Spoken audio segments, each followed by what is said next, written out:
প্রজাপতি অন্যের ঘরে আছে সুখে শান্তিতে বেশ, কিন্তু তার মায়া কাটাতে গিয়ে আজকে আমার জীবনটাই হইল শেষ।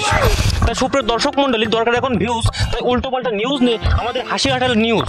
তা আজকে আমি আপনাদের দেখাবো যে মানুষ কিভাবে খয়রাতি করে আর কিভাবে সেই খয়রাতগুলো নেয়। তা আসুন আমাদের সাথেই, এই যে আমাদের পাশে একজন খয়রাত বসে আছে। তো ভাই, আপনি কি একটু দাঁড়াতে পারবেন?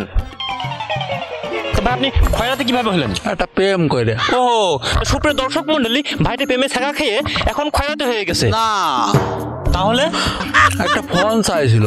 ও, তার মানে সুপ্রিয় দর্শক মন্ডলী, তার মানে ভাইটির কাছে তার গার্লফ্রেন্ড আইফোন 17 প্রো ম্যাক্স চাইছিল। না, তাহলে না, মার্কেট করতে নিয়ে গেছিল।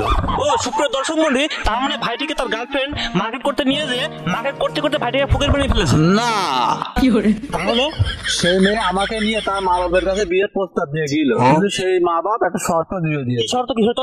নিশ্চয়ই আপনার সয় সম্পত্তি সবটা নিয়ে নেমে লিখে দিতে হবে। সুপ্রিয় দর্শক মন্ডলী, তাহলে আমরা বংশগত ভাবে ফকির। ও, তার মানে আপনি কোনো মেয়ের জন্য কোনো সেকেন্ডা খেয়ে আপনি ফকির হননি? না, আমার বংশের মা বাপ খালা খালু নানা নানি একদম আদি যুগ থেকে ভিক্ষে বৃত্তি করে বেড়াই আমরা। তো সুপ্রিয় দর্শক মন্ডলী, আপনারা দেখতেই পারেন এরকম উল্টো পাল্টা নিউজ নিয়ে আপনাদের মাঝে হাজির হয়েছি। তো এরকম প্রতিনিয়ত এরকম হাসি হাসির নিউজ দেখতে হলে আমাদের সাথেই থাকুন এবং আমাদের চ্যানেল এবং পেজটি ফলো অথবা সাবস্ক্রাইব করে রাখুন।